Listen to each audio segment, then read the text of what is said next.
And we're live. All right, I guess we're live, Bill. Awesome, let's go. Okay, so welcome everyone. And it's great to see so many of our colleagues from our partner municipalities joining us for what has turned out to be our second virtual visit. I think when we did it last year, I don't think that we thought we would be still virtual at this time, but this is the way it is, and it certainly offers us a great opportunity, doesn't it, Bill? It does. I just should start with a little bit of webinar 101, Kathy, if that's okay. With Absolutely. The group can ask questions and we can answer them live. So find that Q&A button. Allison and Joanne have already found it, but you have that Q&A button on there. And feel free to ask questions throughout the presentation. We'll try to find the right time to get those questions answered for you. But this is meant to be an interactive session, so don't be shy about that. I have to tell you that we are taping this for YouTube and we are live on YouTube as well, just so that you know that.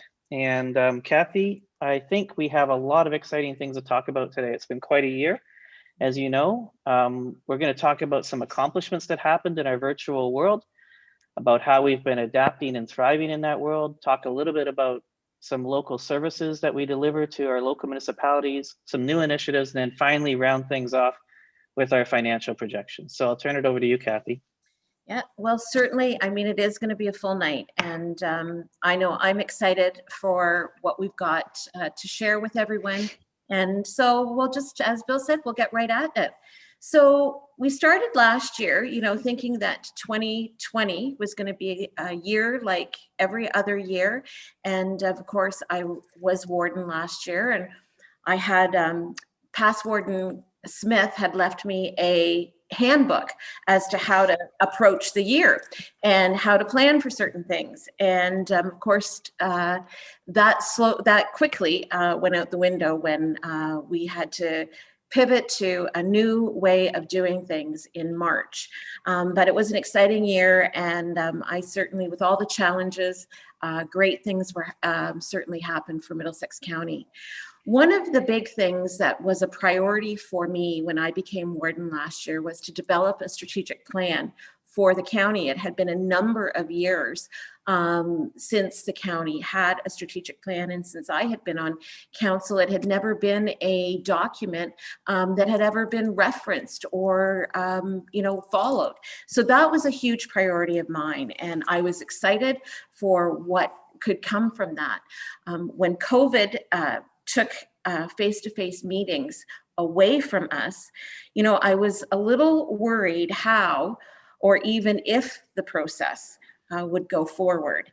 But we did find a way, and I really have to, thank council and our department heads for really jumping into the process. I was really excited by the format. We did meet virtually, and it was extremely efficient exercise. And I think the document that we have come up with, of which our partner municipalities will be receiving copies in the coming weeks of it, but I believe it is on the web anyways. The final document is something that I'm very excited about, and I'm just thrilled with the work that we've done. It will be a document that we will consistently review and make sure that it's up to date. I'm happy to say that all of the department heads have begun to implement a lot of the strategies when focusing on reports back to county council, and they've linked them to the strategic priorities that we've adopted, and we've really hit on four targets. And one is to cultivate community vitality, where we want to connect through infrastructure, we want to strengthen our economy, and promote service excellence. So those are the four strategic pillars that we're going to focus on for the next 4 or 5 years. And I think it's going to be really exciting to see how Middlesex County takes off. We're in a unique position, and I really think that this document will provide us a great launching pad for that. The other thing that we did in taking advantage, for lack of a better word, of our virtual world, was we wanted to find ourselves in ways that we could open lines of communication with our provincial partners. And so with that, we've introduced the Middlesex Roundtable. And today we've hosted 2 of those events. And I know many of you have joined us for them. I know I enjoyed them. Bill and I actually had a great time talking with our colleagues from the province. And, it really were like casual conversations that we had. And at the provincial level, and then we could share with them, as colleagues, the challenges that we were both facing, the opportunities ahead of us, and really how we were managing through COVID and the pandemic and the way we were having to, deliver our services. So, while this was something that we thought, might be a one-time thing, as I say, we've hosted it twice. We're looking forward to planning a 3rd one. And I would hope that it would be something that we would be able to do on an annual basis, because certainly a virtual platform allows for ease of accessibility, and it really allowed us to have conversations with cabinet ministers that normally wouldn't necessarily find their way to Middlesex. Wouldn't you agree, Bill? Yes, I would. One of our strategic goals whenever you started as warden was to increase the communication with the upper level of government, and to have the kind of access that this virtual world has provided us. And the ministers have been just outstanding with their time. So we're grateful to them as well. Yeah. So we'll look forward to being able to announce our next one. Hopefully that all comes together in the late spring.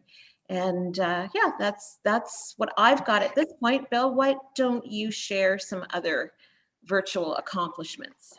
Well, not everything went perfectly last year, Kathy, as you know. COVID certainly did put a wrench in some of our plans, but it brought out some great things, as you point out as well. One of the things where we got a knocked off target was something we got asked a lot of questions about last year for this event. And this is a slide actually from last year where we talked about the sale of our county building being completed in May of 2020. That didn't happen, and we didn't even come close. COVID knocked us very far off target, and I think there wasn't a day that went by that I didn't get asked a question about when is it going to close, all the way until we got to December of 2020. And it did close in December of 2020, and we were very happy about that, to have that project finally completed. Council then moved on to think about where we were going to use those proceeds from the sale of the county building. And at a recent meeting not too many months ago, we had a conversation where we decided that we were going to put $11 million of our proceeds into tax relief. That goes into our tax rate stabilization fund to help out with future challenges that our budget might have. We have $10 million that's into our infrastructure fund that's meant to increase the assessment in our local municipalities, help out with your large infrastructure projects. So if you don't know about that, we can talk more about that program, but that's already a $10 million fund, and we added another $10 million to it. I think that's going to come in very handy for local municipalities as we come through into new projects with the federal and provincial government support. We had to replace some lost revenue because, of course, everybody knows we were leasing the 50 King Street property. So $8 million went to cover that over the next 20 years. And then we put aside some money for new facility investment. Doesn't mean we're building a new building, but we put some money aside so that we have an idea, that we have the funds whenever we are ready to make some decisions in that regard. So, as I said, we didn't hit that May target, but we did move quickly from that point forward in December to try and get that financial piece put in place. And right now we're right here at this green arrow, which is looking at our footprint. What do we need, and what does it look like, and what is the size of the footprint that the county needs in terms of office space? And certainly the last year has shown us a lot about that. We've been going through what we call the service proximity project. This was very important to the warden, also an outcome of our strategic plan, to look at how we can accomplish, take advantage of the opportunities of a peak sale. The pandemic, believe it or not, was an opportunity to test whether or not we could work virtually in many of our service areas. And there's facility upgrades going on in local municipalities and also at the county that provided a great opportunity we didn't want to miss. Our goal is really simple. We want to get closer to the people we serve. We want to right size so that we're not renting castles that we don't have people to put in. And we want to lower our cost. And the outcome really is we've been managing to move forward with virtual workspaces. We're starting to build hoteling and meeting space out that by using existing facilities and expanding some others. And we've started to get really service specific facilities. So we can talk more about what that means, but we're trying to work on a bunch of different facilities that allow us to be more efficient going forward. And so I would say, Kathy, that we're looking at April, May for the conclusion of this project. We're getting very close now. There's only one service area left that I have to report out on. And then we're going to be in a great position. And we've been using our libraries, which is great infrastructure in each one of our communities to get closer. We've been right sizing our people that are in 399 right out and using virtual spaces. And the big project that's getting completed this year, we'll bring Chris Trainey in now to talk a little bit about our new operations center on Gainsborough Road. And it's certainly a showcase that we're looking forward to showing each of you moving forward. So Chris, welcome to the panel. As Chris is just coming on, I just want to touch on something that you said, Bill, about getting closer to our residents. And you said that was a priority of mine, but I said it has to be a priority of all. It is a priority of all of my colleagues around the Horseshoe. Is getting closer to the municipalities that we partner with, and certainly what we're working towards. The county will definitely have a higher identifiable presence, and I think everybody can get very excited about that. And the operations center is going to be one of the big signatures of that move this year, Chris. Why don't you talk a little bit about what that's going to look like? Absolutely. And thanks for that, Bill and Kathy. This is a rendering, but if you drive by our facility, it's very much almost complete. We're actually looking for a final completion in the middle of April. So it's about a 5,300 square foot renovation, I would say. The building originally built in 1976, about 45 years old, so it was time for an update. It also meets all of the goals of our strategic plan, finally allowing us to have our engineering technical staff and our operational staff housed at the same facility. And it's possible now because of expansion of broadband in the county. We have a robust broadband connection here. We also have water filtration, an updated septic system, updated hydro, and all the things we need to have a facility like this operate efficiently. You can see through some of the pictures here, we have a very central flex space. It's a lunchroom, but also we serve as the County Emergency Operations Center and our training center. This is a picture of our technician's office. And you can see many of the features here bring together some of the ideas with us having hoteling space. So having people be able to come out, plug in, work out in Hyde Park, be close to everyone in the county. And you'll see some features here, some colors here that tie into the county logo. You'll see some barn board and other features that we're looking at to kind of call back to our rural nature. And you'll see some of the carpeting actually is kind of a hint towards roads, which is the main function that's going to happen out of this facility. So other than the green grass, which hasn't grown yet, everything else is very close Soon, to being Chris. complete. Soon. We're very excited to get moved in, and likely a week or two after Easter, the facility will be ready for us to occupy. So I think that's sort of the broad strokes of everything there. We're very, very excited. It has been a great project, and our thanks to Elgin Construction and Matter Architectural Studio, both great partners for us getting this job done complete. We're very excited. Our staff are beyond excited, and it's a great future for us in this facility for the foreseeable future. Chris, I should have mentioned to everyone that's watching that one of our goals tonight, Kathy's goal and my goal, was to have you see as many of our department heads as you can see tonight, in an effort to make sure that we can't do that when we go out to visit you locally. We can't bring the whole caravan of department heads. And so, Chris, since you're here, Sue Clark has a roads question that she would ask if you were at her council table, and that is, given the county has assumed the Pike Side Road, should we expect to see road widening, as I've noticed significant tree trimming? Thoughts on that? Yeah, well, part of the whole concept of the County Road Assumption Study, and now it's a County Road and Bridge Assumption Study, is, the evolution of roads sort of over time, right? Dirt roads to gravel roads, surface treated roads, asphalt, the traffic builds as the communities build, and these roads become part of what we call the arterial road network, which is mainly what the county road network is to get us between the communities in Middlesex County, get us to London, get us to the Foreign Series highways, and get us to our neighbors.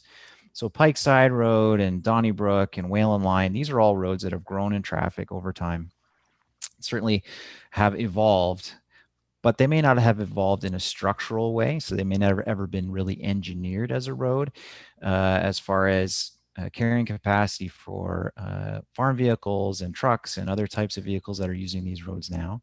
Of course, we're mindful of our county cycling strategy and cycling network, so they're never designed for those types of things. And likely the related road infrastructure has never really been constructed to a modern standard. So roadside drainage, culverts, bridges, updating our hydro, of course, lots of broadband being installed. So yes, part of our framework, county road framework, is when they're planning applications, we see further growth. We see these roads continue to evolve and grow. We will see these roads slowly evolve into what you would see on some of our road, our older road networks, roads that have been in the county system for 40 years or more, robust roads built to withstand the amount of traffic that we see and the traffic growth we expect on some of these side roads. Not necessarily going to see these roads ever be 4-lane or anything of that nature, but certainly we are endeavoring to bring these roads up to a modern and a very safe standard. Thanks, Chris. That's fantastic. And Frank, good evening to you, sir. You asked a question that actually touches on Chris's area as well, because Chris has been stick handling the sale of the Strathmere lands for us. And Frank said, media's reported the sale of the Strathmere farm to the Van Breeze. Has that sale closed? Well, I know the answer to that is no, but Chris, you can talk a little bit more about this. Can we ask the amount of the sale and how will the proceeds be used? Well, I'll answer the first one, Chris, and then we'll dig back to you for the others. So how the proceeds will be used, that was actually included in the amounts that you saw already in the use of proceeds. All of those were land sales, both from the county building and also from Strathmere lands. And Chris, you can talk just briefly, maybe for a minute, about the process we went through and where we're at. Yeah, absolutely, Bill. So we're in the middle of a sale process. I think most would understand that there's a period between when an offer of purchase and sale is signed. The potential purchaser has an opportunity to review. So they go out and look at the site and deal with any issues that might arise. So they may be concerned about an archaeological issue, a hydrogeological issue, something to deal with soil contamination. We don't anticipate any of those will be issues, but of course we've given the purchaser or potential purchaser an opportunity to do that. So there's been some excitement this week. There's actually been some machinery on site digging some holes, looking at some different things, doing some surveys, and we totally expected them to do that. And they certainly have our permission to do that as well. So we're in what we call the due diligence phase of the sale. We don't anticipate there to be any significant issues arise, and we're basically giving them the time that they requested.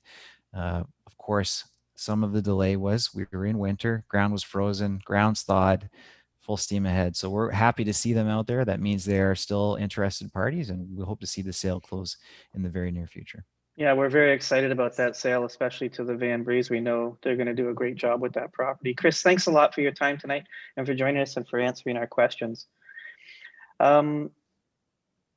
The next, Kathy, we said earlier that some things have gone great, some things have been knocked off course, and some things are changing.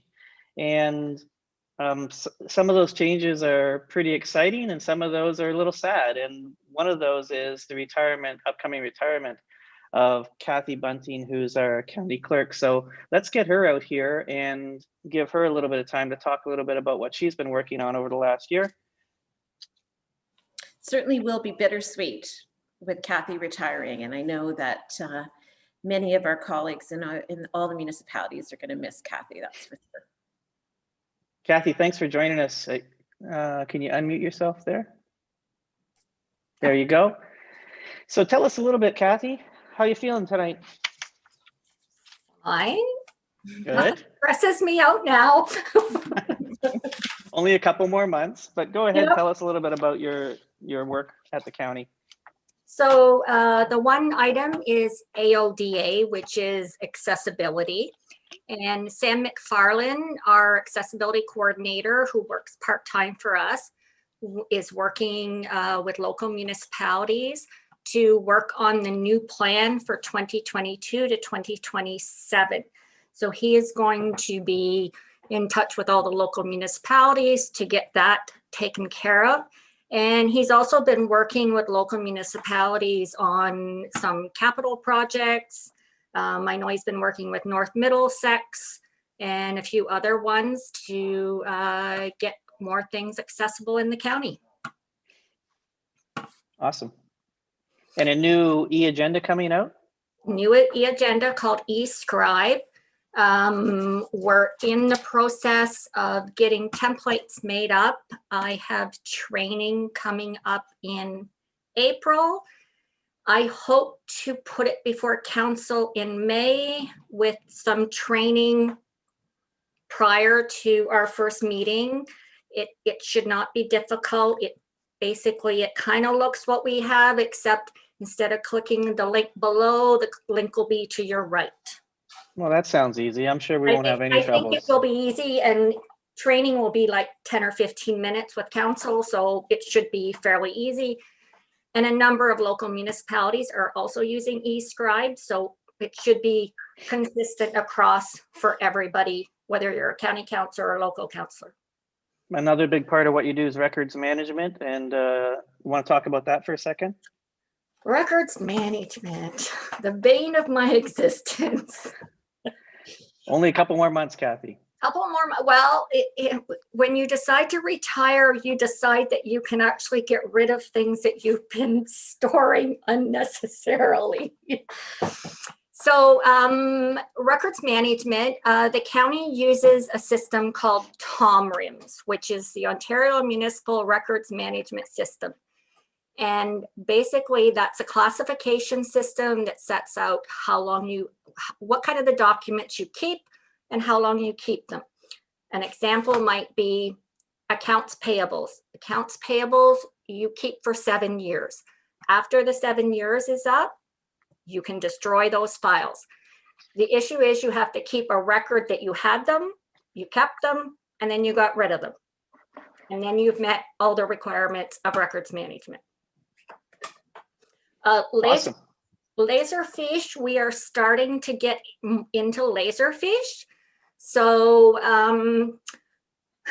personally, I have got the last 30 years of bylaws and agreements into Laserfish. So whoever comes after me should be able to find anything that anyone requires. Perfect. But yeah, we do have more work to do with Laserfish. It's a slow process because you kind of have to pick your battles, what needs put in first. And how are you feeling about this retirement, Kathy? What can we look forward to? More baked goods, or are you going to be bringing us, or what are you going to be doing? Anything exciting? No, I haven't made any exciting plans. Hope to do some traveling once it's safe to do so, maybe next year. Other than that, no big plans. Just after 31 years, I think I deserve a rest. How many years has it been? 31. 31. All right. Well, thank you for joining us tonight, and thank you for 31 great years. Well, we appreciate you joining us and giving us a little insight into what you've been working on. Kathy isn't the only person where there's been some change. Of course, Morgan Calvert, who was our director of IT, has moved on to be the CAO in Adelaide Metcalfe, and we're very excited about his new opportunity. And I was looking at last year's slides, Kathy, and I thought to myself, it'd be great if we could bring Morgan back to talk about Swift, because when I was looking at last year's slides, it said some things about Swift. I don't know, Bailey, if we have Morgan. Oh, there he is. Oh, Adelaide Metcalfe logo and everything. Goodness, he's logoed up. He's changed his logo picture. He hasn't changed his beard, but he changed his logo. Morgan, look at this slide from last year about Swift and how we were advancing it. And tell us a little bit about where Swift is. Walk us through that. Yeah, so thanks, Bill, and thanks, Madam Warden, for having me this evening, and always happy to talk about Swift. But as everyone knows, we've been talking about Swift for quite some time. I think it was going back to 2013. So, of course, this slide is certainly an older slide because we certainly aren't seeing folks being connected in January of this year. But really, it's unfortunate, but we're not too far away. As everyone may or may not know, there has been a number of project announcements or approved projects from Swift. I think it happened about a week ago or so. And even then, that's not too far away either, because most of the projects are supposed to be completed by or in and around 2022. We have one project that's still outstanding or waiting to be approved, and I believe that one will be completed in 2023. So we're really not too far off from this timeline, but it does add some time that otherwise it would have been extremely beneficial for even COVID things if we were able to be connected in January of 2021. Beyond Swift advancement, the recent projects that we've seen in Middlesex County, so these projects were really a Swift-driven process. They used an RFP procurement process, which solicited proposals from pre-qualified vendors in and around the area to construct broadband. Many of these projects are found in our rural areas of our local municipalities, which is nice to see. Which goes along with what we've talked about, that Middlesex County has a lot of fiber. It just hasn't been geared towards what we call the last mile, which is actually getting folks connected. Of course, infrastructure projects like these, they do create winners and losers, but the nice thing is those that aren't connected, there is still a lot of funding opportunities and opportunity for broadband construction in the county. Bill, I don't get to say this too much, but can you go to the next slide?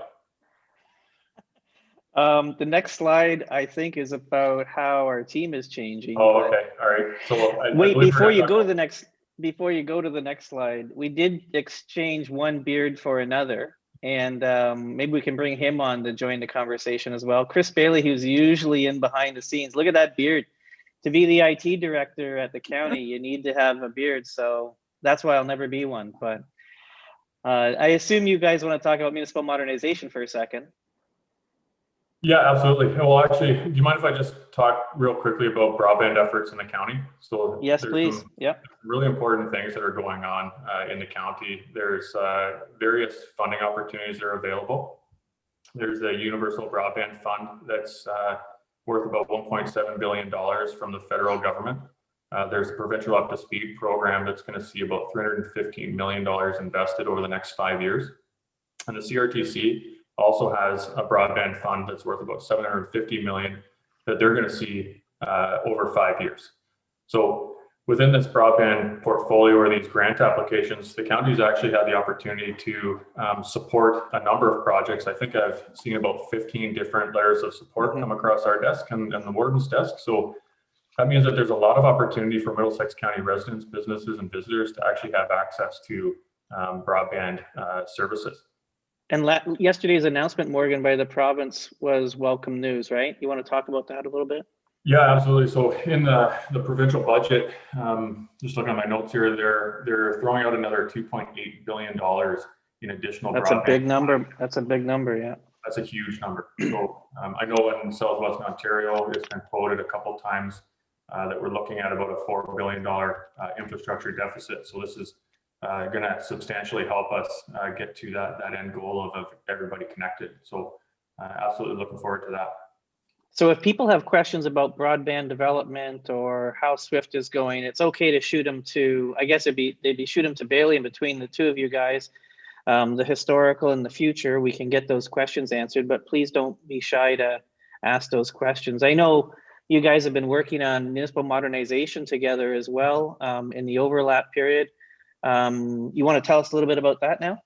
Yeah, sure. So I'll start just a bit on the history, and then I'll punt it over to Bales because he's really the one that's going to carry it forward. He's doing a great job so far, so I'm really proud of him, and I'm happy to support him going into the future. So really, as everybody may know, the province of Ontario, in an effort to help municipalities become more efficient and effective, have developed their municipal modernization program.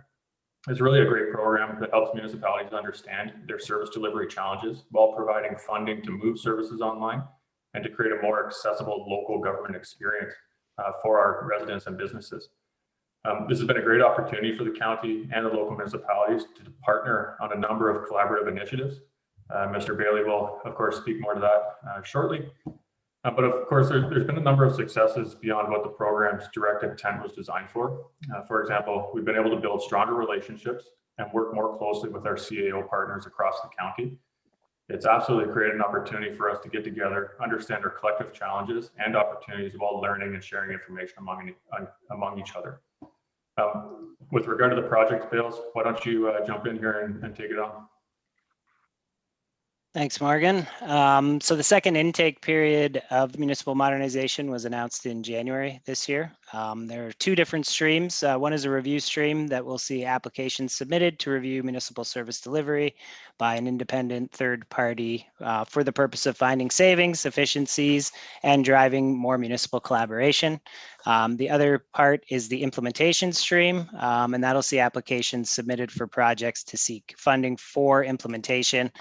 The requirement for those to be eligible is the projects must be based on demonstrated evidence of savings the municipality intends to realize through the project.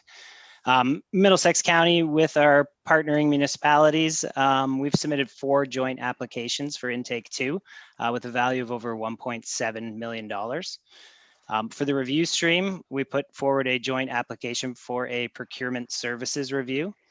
This review will engage a third party to do a comprehensive review of procurement processes and provide recommendations for improvements. And building on the successful review projects previously for payroll services and the digital top 10 transformation project, we submitted 3 joint applications for the implementation stream. One was for asset management, one was for payroll services, and the last one was for the development of the planning application process. Our next steps here, we are working to formalize the working group with the local CAOs to continue to build on the successes that we've already had and achieved. And we're trying to find new ways to collaborate and work together moving forward. We're going to be continuing talks with the province to encourage them to continually invest in the modernization projects, building on the successes up to now. And the results of the 4 intake 2 submissions are expected in May. In advance of those results, we're working to develop the required procurement documentation in advance for each of those projects. That's been a great outcome, I think, of this new virtual reality we have, in that, one, the province committed money to this modernization program that the warden is a massive fan of, everybody on the screen's a massive fan of. 2, it's brought us all together to work for a common goal. These modernization projects are all about doing that, and that's evident, I think, Warden, in how, like, every second Thursday on average, we get together with our local CAOs and talk about just how we're making out, how we can support each other. And I know you join us for some of those, but there's been a lot of great things that have happened out of this virtual world we're living in now. And the trick will be, how do we keep them going and how do we expand them going forward, right? Well, I think the one thing is, you know, what people thought wouldn't happen virtually has happened, in that relationships have been strengthened and partnerships have been able to be built. And it has been exciting to watch that evolve over the last year. Yeah, beautifully said. It certainly is a new COVID world that we're living in. And there's 2 service areas of ours. We have 36 different service areas, but without a doubt, the 2 service areas that have been hit the hardest are our nursing home, in terms of changing protocols and changing rules and how we deal with things, and our ambulance service. And I just want to invite Neil in for a second to have a talk about some innovative programs that he's been working on with his team and at the Middlesex London Paramedic Services. Neil, thanks for joining us. I think you're almost there. There he is. Are you joining us from Thorndale today? Beautiful downtown Thorndale. I am. I'm happy to be a new Middlesex County resident. So yay, we're counting. You're happy to be a Middlesex County taxpayer. That's yeah, we're counting those tax dollars right now. Yeah. Neil, tell us about this special operations bus and the work you're doing in community paramedicine, and give everybody a little bit of an update. Thanks, Bill, and good evening, everyone. So one of the things that we launched as Middlesex London Paramedic Service during 2020 was our special operations bus. The picture which you see on the screen here, and that's thanks due to the ongoing support of Middlesex County Council and certainly our lower tier councils as well. So this bus came as a response to allowing us to better serve our communities, including those in Middlesex County, with regards to the delivery day-to-day of paramedic services.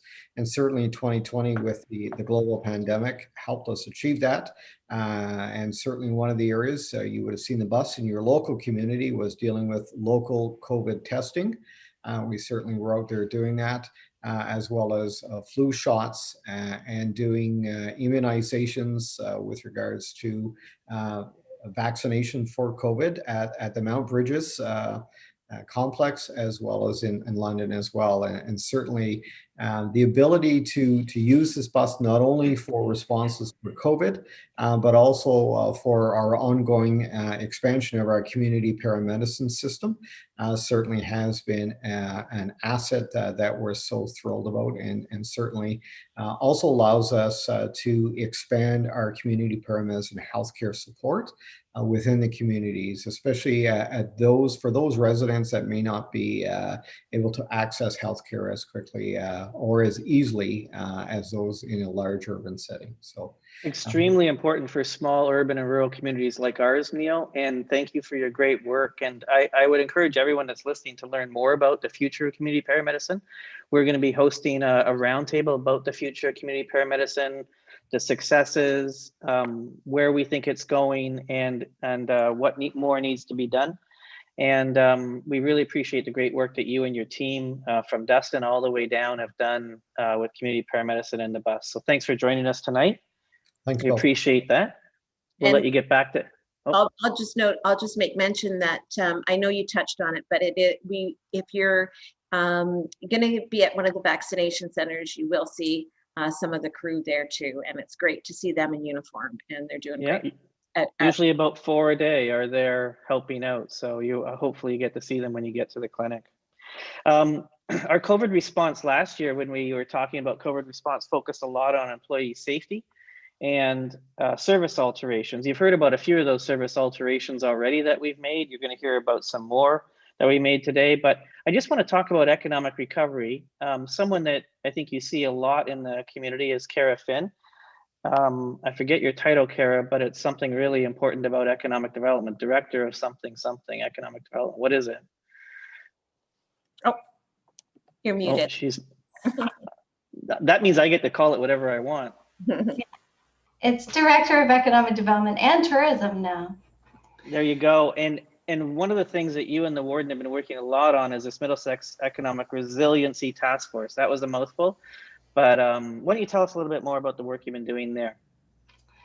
Yeah, so thank you, Bill. As our warden so aptly expressed at the outset of our meeting, 2020 really took a major turn, and naturally for our department, the year became focused on stabilizing the local economy and what we could do about that. So to your point, Bill, to that end, both the warden and I decided to co-chair and form one of the first economic resiliency task forces in the region, with members of our county council, lower and upper municipal staff, and the business community.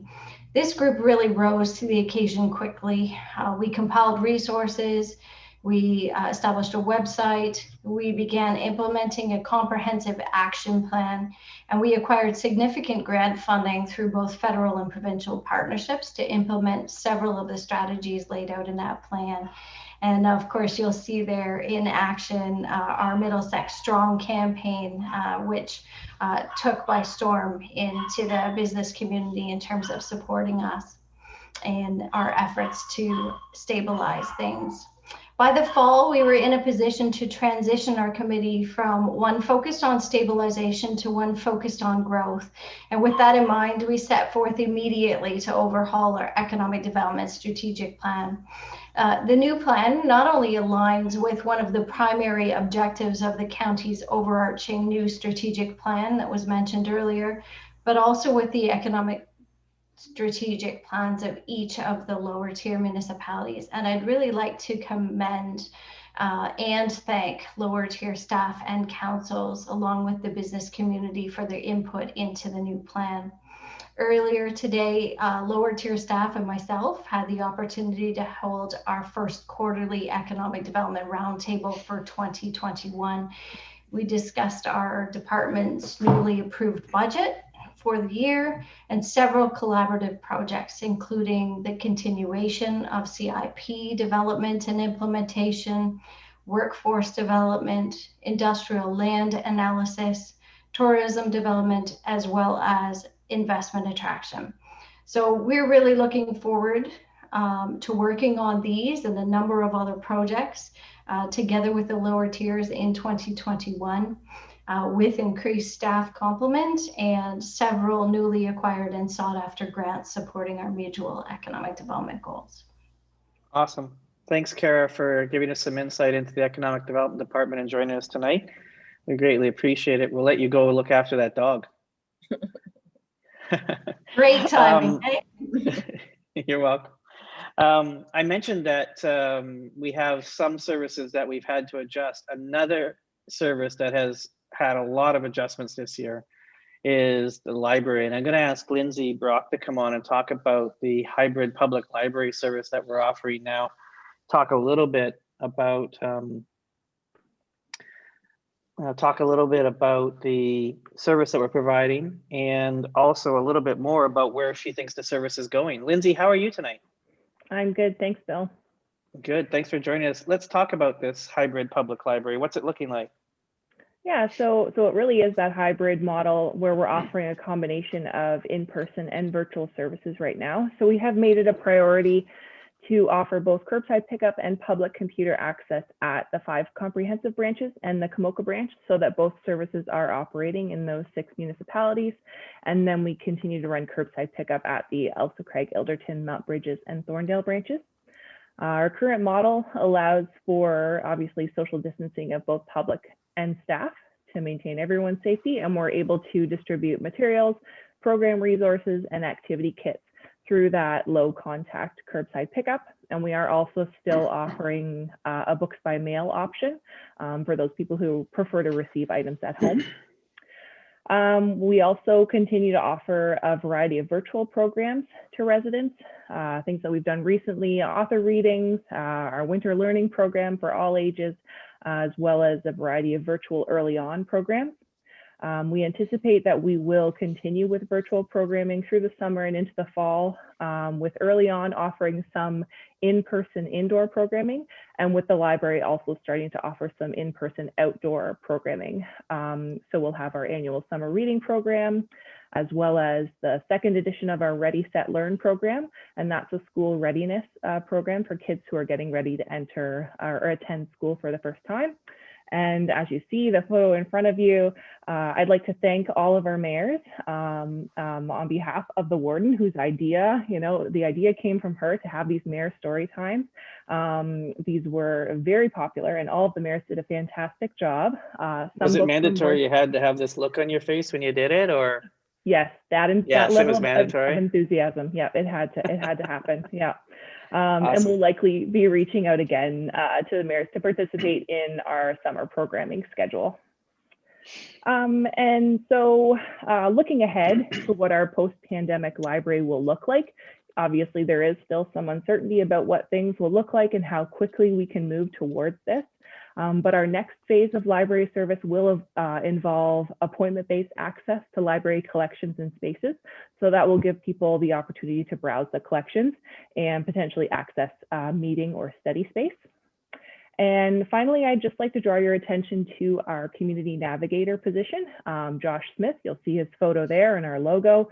So Josh has been working with us since September, and he's responsible for providing support to county residents who need to access a variety of community services, but he's focusing primarily on housing and homelessness. He has a pretty broad mandate, and he's able to connect people to a variety of agencies and support programs.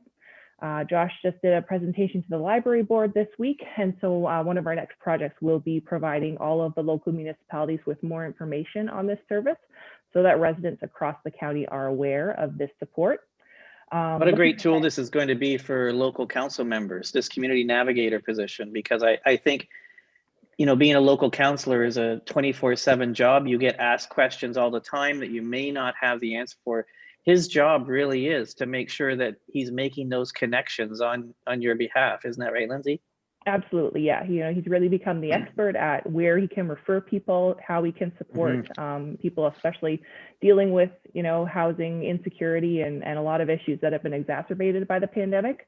And right now he is operating primarily out of Strathroy, but the plan is, you know, when we're able to offer more services in other branches, he's going to be traveling around to all 5 of the comprehensive branches. And so that will become just another service that's part of that comprehensive branch suite of services. So we're looking forward to that. Great job, Lindsay. Thank you very much for giving us that update. And we look forward to hearing more about this community navigator position at the local level. Just before Lindsay pops off, yeah. I really do think that Lindsay and her team need to be really commended for the work that they've done over the last year. I think this particular department has been particularly impacted by COVID and on a number of different levels. And so you, congratulations, Lindsay, on finding a way to still relate to the community and be part of the community. I know that communities are anxious to get in the doors and start touching those books, and that will happen, but you have allowed the service to continue in a way and still be relevant in our community. So congratulations to everyone there. Thank you. Yeah, perfect. Thanks again, Lindsay. We also have a number of local services that we deliver, and we deliver them in a couple different ways, either fee for service. You've already met the Beards from Information Technology, and you're going to talk to Wayne in a second from Legal Services. Both of those are fee for service services that we offer to local municipalities. But I want to talk a little bit about planning. What a year in the planning department, Warden. It has just been crazy with the amount of growth. You and I travel all over the county, from Napier all the way down to Newberry. We've done that practically in the last week, and the growth is staggering in the county.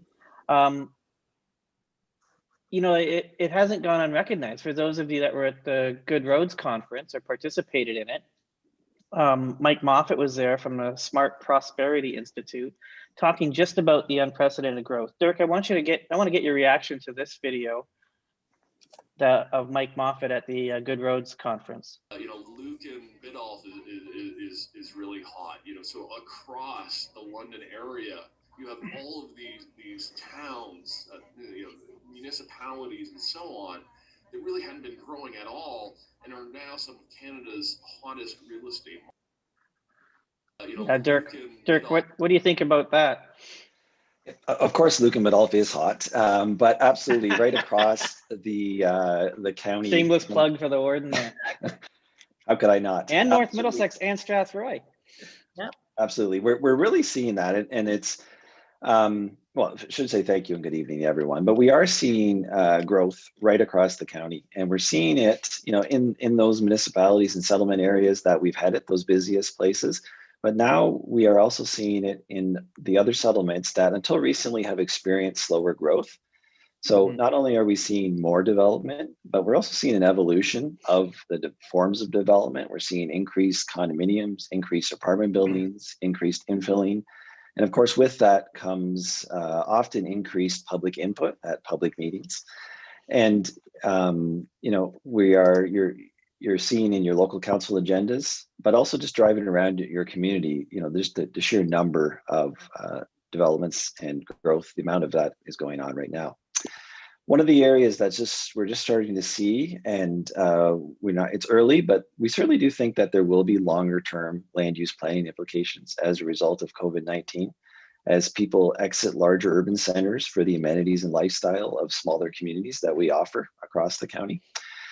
And so that's sort of a very briefly, Bill, where we are today. But one of the other exciting projects that we wrapped up right at the end of last year was to complete updated population and housing forecasts for the county and for local municipalities. And so this then is really looking at the growth that we expect over the next 25 years. The projections include growth scenarios that would allow a municipality to select a forecast that's appropriate for those local circumstances.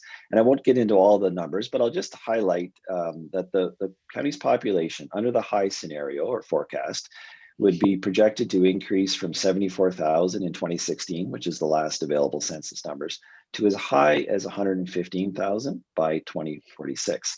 And so that's an annual growth rate of 1.5%, which is compared to the last 15 years, we grew at roughly 0.5% at that time.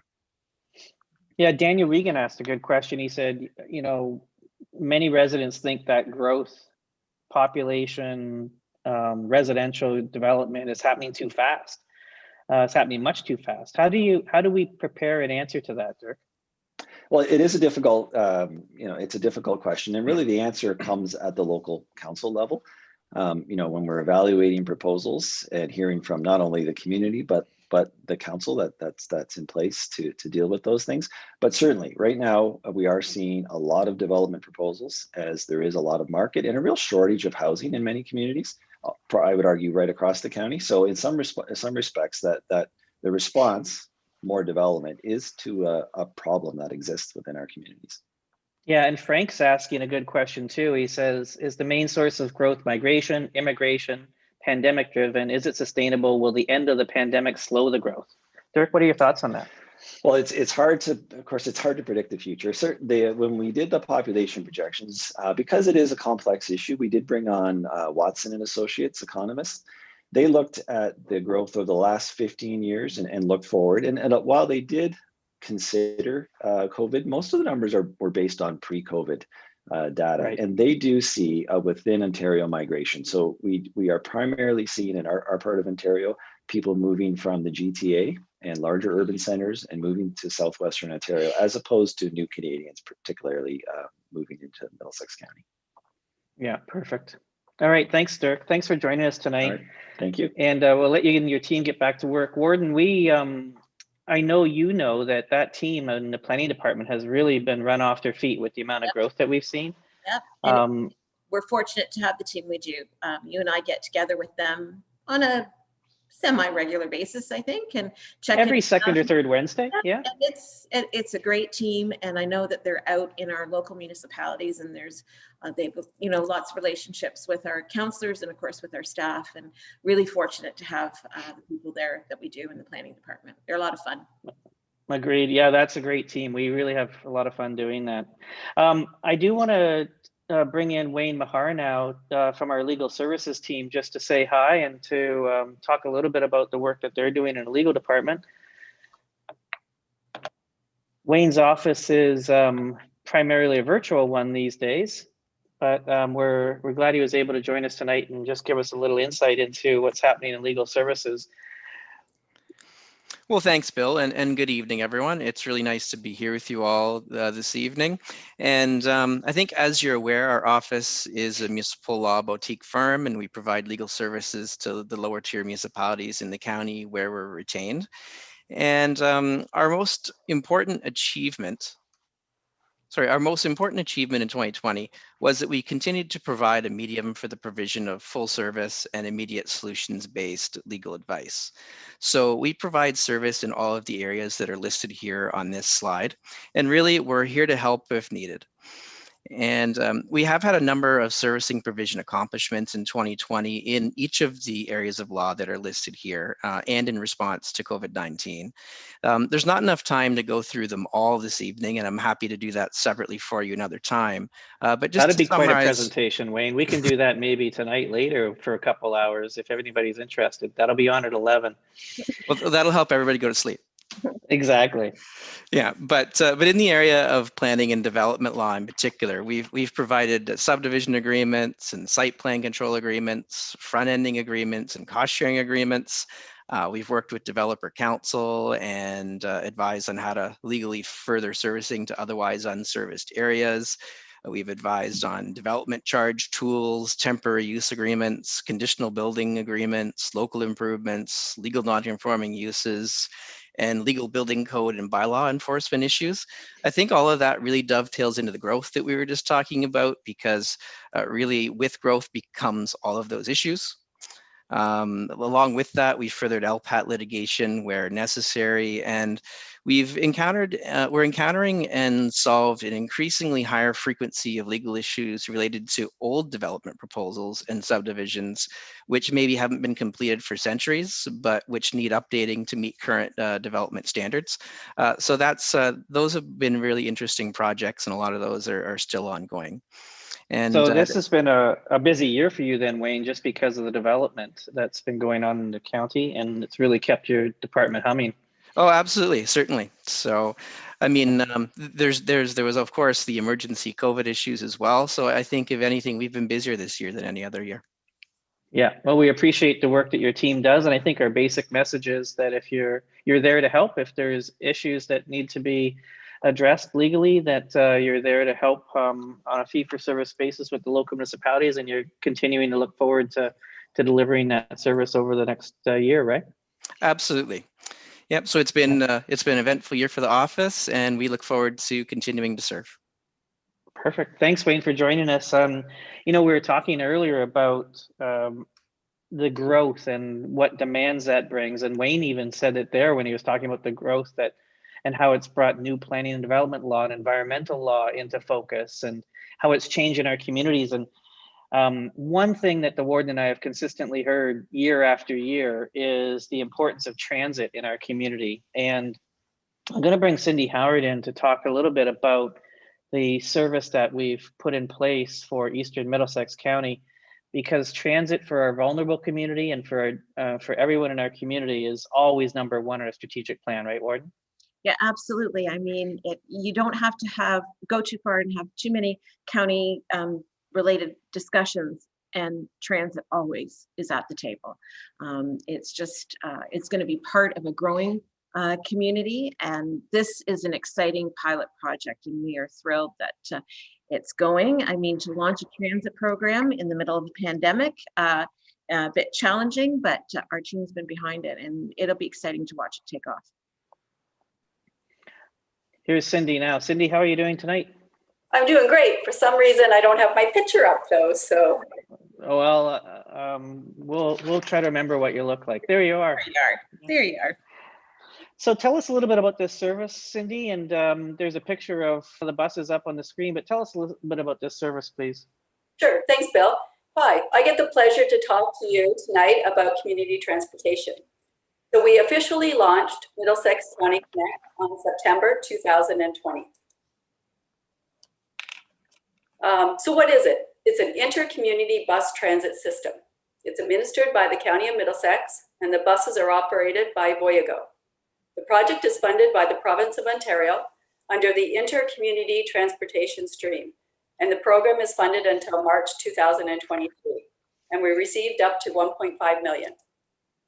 So this really was a grassroots project. We reached out and engaged the community to build the routes. Alison Warwick and Kelly Elliott from Thames Centre have been great champions of the project. The CT team sent out surveys and held focus groups with residents and business. And we work closely with our neighbors in the County of Oxford, including Zora Township, Ingersoll and Woodstock Transit, and the City of London, and other community partners such as Western, Fanshawe College, Masonville Mall, LTC, and SCORE. We continue to dialogue with the community and other community transportation partners so we can modify the routes as required and think regionally. The service was designed for use by residents, business, and visitors. We focused on the vulnerable populations, post-secondary students, and working individuals. We started the service in September for students who wanted to attend Fanshawe or Western. We implemented 2 routes connecting the community of Thames Centre, Woodstock, and the City of London. And I'm excited to share tonight that on April 10th, we're adding a Saturday route, and we're working on updating our marketing campaign. The service, of course, has been impacted by COVID. However, we have left the routes untouched, so we could provide stability to the system and reliability of the service for residents. All one-way trips cost $5, and children 5 and under, support persons, and veterans are free. So what's this going to look like in the future, Cindy? Yep, I'm getting to that right now, Bill. There you go. Currently, our routes are fixed, but we would like to explore other options so that we can meet the variety of needs in our community. These options include, could be a flex route, which would serve areas that are difficult to serve with regular bus routes, an on-demand service model, which is used in other communities and allows residents to schedule their ride, or of course a hybrid model, say for example, a blend of fixed flex route with on-demand. And then of course in the county, there's other community transit projects underway. For instance, Middlesex County Library is working with Minds to provide a crisis shuttle for youth in Lucan, Park Hill, and Strathroy. They're also exploring other communities in Middlesex. Middlesex County Social Services is currently looking at creative ways to get low-income and vulnerable residents to medical appointments and the vaccine clinics over the next few months. And of course, community transportation project that's run in Strathroy Caradoc, which goes from Sarnia to London. So thanks very much for letting me share some info about this great service. And I hope you take a ride on Middlesex Connect. Yeah, I hope you do too. And what a great job you guys have done, the whole team. It's been a great partnership, Warden, between our council members, our staff, and our management team to get this project off. And we also should mention the province of Ontario, who very quickly in their new mandate committed funds to this type of project for rural and small urban Ontario. So we're very pleased that we're able to lobby them about the importance of this, Warden. Well, it's going to be exciting because our neighboring, our neighbors in other counties are developing the same sort of routes. In fact, got one that stop in Lucan that comes from the Lambton Shores route, and so it'll be neat over time to see how all of these transit programs can connect, and we can finally see and say that there's transit in rural Ontario. Yeah, perfect. Cindy, stay on the line here for a second, because another area that the Warden and I both want to thank you for is the work you did in the county budget. Never easy whenever you have a $123 million budget. Never easy when you have tough questions from the budget committee and council, but just a fantastic job again this year.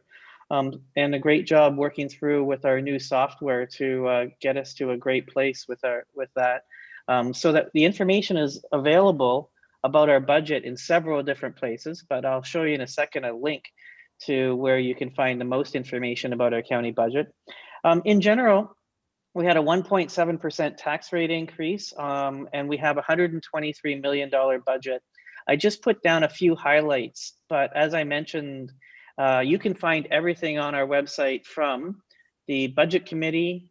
This virtual world we live in allows you to sort of peek into the room of budget committee sessions. So thanks to all of our budget committee members. I'm going to forget. So Brian, Curtis, you, Warden, Ina, there you go. It's just smart to be smart about money. Ina DeVete, that's right. And so that team, Joanne and Allison were there as well too. So that team really put together an outstanding budget that was a nice balance between looking to maintain what we have and build and respond to the growth that we're seeing in our community. So I'd encourage you to go. This is the rather long-winded connection at the bottom there, middlesex.ca department/treasury, but everything is listed there for you to look at. And you can learn more about the county cycling strategy, the bridge funding, what we're doing about the Glendon Drive roundabout. The RFID project is exceptional and one that we're really proud of. So the access control system at the lodge, it's long overdue, Warden. And of course, 3 new 12-hour ambulances to respond to call volume growth. So we're very excited about that. So Warden, I know we've talked a lot about different services here tonight, and we've been through the local services. Why don't you talk about a few things that just aren't part of our general 36 different service areas that you've been working on? Why don't you finish up with that? Well, I think probably the most exciting project for me, and I would hazard to guess Joanne and Ina and Allison and Kelly, was the formation of the Women's Caucus in October. And it certainly was something that was not on our horizon at the beginning of the year, but we had the opportunity to be involved in a number of events that the Lieutenant Governor of Ontario hosted. And it all had to do with the impact of COVID and the pandemic and the economic fallout on women. And after attending these events, it caused us to kind of look inward at ourselves and what is it that we can do for women in Middlesex County. And so we got together, and with complete 100% support of all our male colleagues around the Horseshoe, we formalized the Women's Caucus in October. And it's pretty exciting. As I say, I think at every opportunity that I have to say, Middlesex County Horseshoe is as close to parity as we can get. And that's quite significant. The face of the county council is very different than it was, 15, 20 years ago. And we bring, a different voice and a different lens. So what is it that we're trying to accomplish? And many of you are already familiar with what it is we're trying to do, but we got together, we're focusing on 3 areas, and that is identifying the needs of women in Middlesex County. And then it's trying to improve access to information, whether that's at, from a technological standpoint and broadband, and continuing obviously to advocate for expanded broadband in the county. As Morgan kind of gave you a heads up as to what was happening.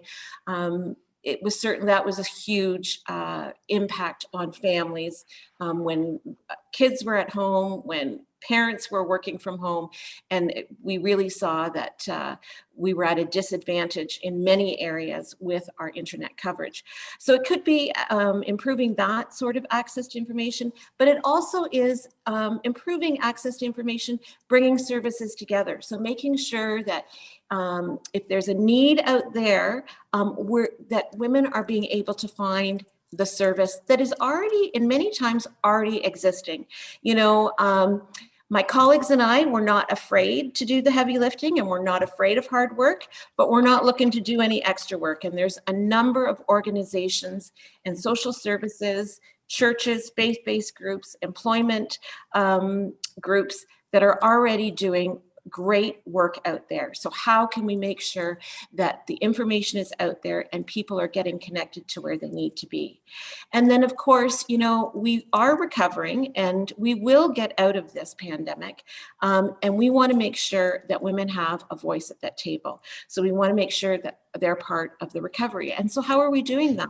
Well, we've had the opportunity to have many discussions with a number of cabinet ministers from the province, and share with them what we've heard directly from the community. We've had the opportunity to host 2 webinars with women across Middlesex, and I know my colleagues will tell you the same thing. They were incredibly informative, powerful, and at times emotional. Listening to the stories that women of all ages and all demographics were sharing with us. And so we've in turn shared them with our provincial colleagues, hoping to, encourage them to make some changes with their policies, and how can we partner with them to make sure that what is happening to women not only in Middlesex County. This is not, what we're hearing from women across the county is not unique. It's happening across the province. It's happening across Canada. And we're just trying to give a voice to that. So we've had some successful discussions, as I say, with cabinet ministers. We've met with a number of our councillors in our own municipalities. And that was a really great session that we had. And we certainly look forward to meeting with them again soon and working with them on initiatives that are important in our own municipalities. So there's been a ton of interest in this Women's Caucus that we have formed. I know that I've had the opportunity to speak to some groups of elected officials across the province, and Joanne Vanderhayden has had the opportunity to reach out to some other councillors from across Canada in her role with FCM. So we really see that I think we're making a difference. We hope to have some really hands-on tangible results from what we've heard from women, from where there's a need. And we're looking forward to being able to share all of that in the near future. It's exciting work, and in many ways, it's long overdue. And we'll look forward to updating you as the months go on. Thank you, Warden, well, first of all, you can tell you're passionate about that project. And so are all the ladies and all of County Council about this important project and the staff team that's supporting.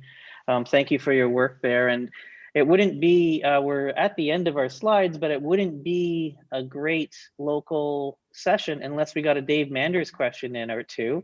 And so Dave has a question, and maybe I'll just get rid of those slides. And is that better, Chris? And lucky you, Chris, his question is for you. It says, with our growth in Lucan, it's having constraints on Saintsbury for foot commercial and residential traffic growth that has happened 5 years sooner, than we expected. How is Chris moving reconstruction of this road ahead of when it would have typically been scheduled? Chris, what do you think about that? Well, it's funny you mentioned a passion project for the warden, and this is certainly one that we'll be happy to have be done, and we're excited to see it moving forward as the traffic signals at Saintsbury and Highway 4. It's been an interesting and challenging project right from the start. It's taken us quite a long time. Kathy can tell you lots of stories of us at AMO and Roma and OGRA talking to anyone who would listen to us to get this important traffic signal installed. As Councillor Manders says, this is an important intersection. There's increasing foot traffic here with the Tim Hortons and the developments on all four corners. And we're certainly happy to be working with the Ministry of Transportation, who have already started some of that infrastructure work to the north of the intersection on Saintsbury with sidewalks, urbanization, and revitalization of that section of Saintsbury. Unfortunately, with restrictions around Ministry of Labor, and probably fortunately just due to confusion about construction with two different constructors on the same section of road at the same time, we actually have pushed back our work on Saintsbury till after the ministry is complete. We actually did some remedial work further north on Saintsbury, as you probably have seen, just to keep that road together. And I'm working closely with Jeff Little, the local public works official, and Ron Raymer, the local CAO, to talk about urbanization and sidewalks and street lighting and all those good things, which in our two-tiered system are the responsibility of the local municipality, but certainly facilitated through construction with the County of Middlesex. One of the important partnerships we have is working with all of our local municipalities. In fact, we're doing 3 exciting projects this year, finishing one and starting 2 more, finishing Caradoc Street in Strathroy, and starting our plans in both Dorchester, in Thorndale, and in North Middlesex in Park Hill. So starting some work on those projects in partnership with the local municipalities. So same thing on Saintsbury. Certainly be moving forward, hopefully next year or the year after. And we definitely recognize the fact there are more pedestrians along that section of road. Chris, thanks a lot for coming back and answering now. And that would have been tough. Well, the warden would have had it, I think. But Warden, Dave's not done. He has another great question that I'll take a stab at. It says, with low interest rates, is it having you rethink how you deploy the money from the sale of the county building to assist municipalities on projects? Thanks, Dave Manders. Now, Dave, so we are not getting all the money all at once from these sales, so it's spread out over time. And so what we are doing is every time we go to make an allocation, basically we said to council, are these the pots you want them to go into today? Answer, yes. But as each allocation comes in, we're reviewing those decisions and reevaluating everything about where that money should go. Should there be more money in one pot versus the other? For example, your question about interest rates and about loaning money to municipalities, we have $10 million in there now. When we get to the point in the timeline, which is actually a couple of years down the road of putting the other $10 million in there, is there still going to be $10 million in there, or will it be at zero? That's going to be a factor along with interest rates to help us decide.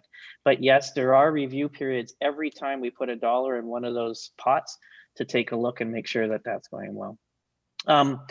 And Warden, we have another question from our good friend down in Southwest Middlesex, Alan Mayhew, member of council. He's asking a question that's about our relationship with the City of London and how we've been able to advance it over the course of this term.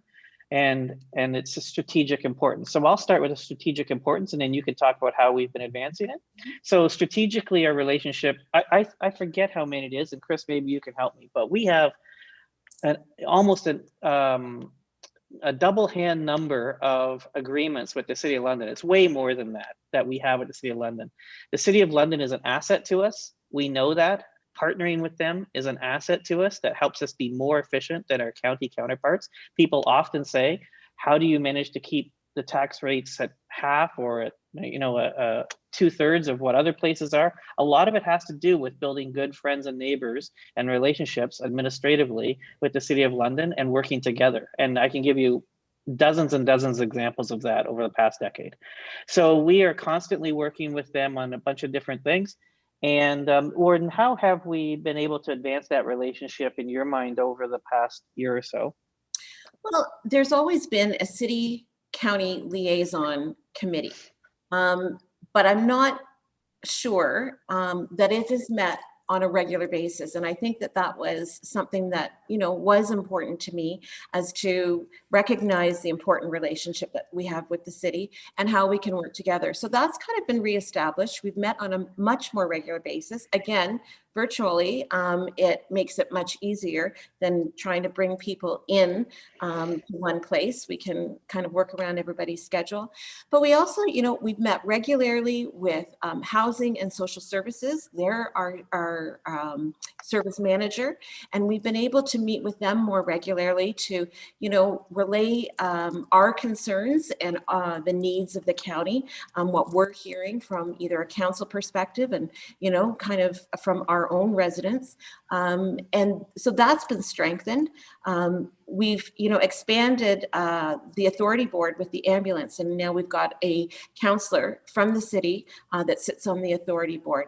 But I think the one thing that's come out of this is we're looking for ways where we can jointly go to the province. So projects that are affecting both the city and the county, we can go together. Ambulance is one of them. I mean, that's that's always a huge concern about, what sort of funding dollars we're going to get, so let's both go to the table and both go to the province and voice our concerns together.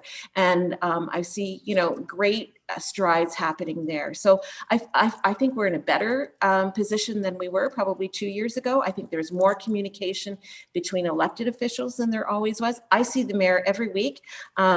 For those of you that listen to the health unit briefing, I join Dr. Mackey and the mayor once a week. And so I see him, and, I feel like I've got a pretty good relationship with Ed, and he always takes my phone call. So that's always a good thing.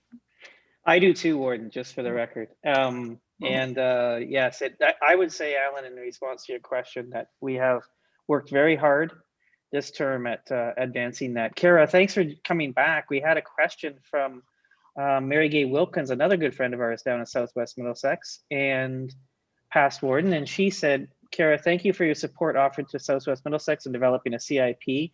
I'm pleased to say that Southwest Middlesex now has a draft. And so I'd like you to do two things. One, just comment on those CIPs and the help you've been able to provide. But then also Sue Clark mentioned the role of CFDCs, and we should talk about how they integrate into what you do in economic development. So I'll turn the floor over to you for those. Okay, well, thanks, Bill, and thanks for the question and the comment, Mary Gay.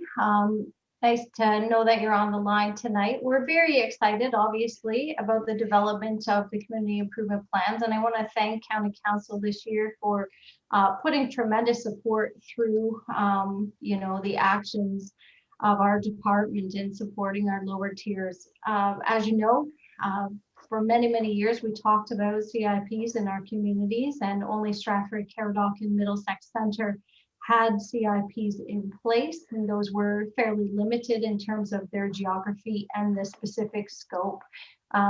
Through partnership with Stratford Caradoc, along with many of the lower tiers, we were able to redevelop the CIP for Stratford Caradoc, as well as expand the one for Middlesex Centre over the course of the last year. We've also, as to Mary Gay's comment, we have brought in drafts or are near to implementation in 3 other of our communities. And I can tell you from our discussions today, we have interest from 2 other lower tiers at this time to develop. So we continue to offer that support. We have a template in place that's been used as basically a grounding effort for educating our lower tier councils on the benefit of the CIPs and how they can work for their communities. I'm happy to deliver presentations in communities that are looking at developing new if they haven't already. And we're also there to support them in that development and also hope to be there in terms of implementation of some of those CIP incentives going forward as well. And then the second question, Susan, nice to hear that you're on the line as well. The question came up about the integration of CFTCs, and of course, everyone knows my background and the fact that I was heavily engaged with the CFTC for a long time. And I have to tell you, we do a lot of work with the CFTC. It is a consistent referral of my office to the CFTC in terms of support. And I need to give kudos out to the CFTC, who just as of Monday had expended all of the relief and recovery funding that they were allocated. So not, of course, happy about the need being existent in the community, but very happy about the fact that those funds were made available and were put to good use by our business community. It certainly speaks to the resiliency and the recovery efforts taking place across our county. So when it comes to workforce, when it comes to the International Women's Day event, when it comes to referrals, funding, we are very integrated with the CFTC and talk on a regular basis. Kara, thanks so much for popping back in to help us with those answers. Warden, I think that's it. We've managed to introduce as many people as we can tonight in a short period of time, cover a lot of work that's happened over the last year. And I'll remind everybody that this will be available on YouTube if you want to share it with other council members that weren't able to join us today. And I think that's all the questions that we have for tonight, Warden. So thank you for participating, Warden, and helping me get through answering all these questions. And I'll turn it over to you. Well, thanks, Bill. I mean, as I said at the beginning, this gives us a great opportunity to bring people that normally wouldn't come to a local council visit. So I think it's great that, our local councillors have been able to meet a number of names that they often hear, and they're able to put a face to the name.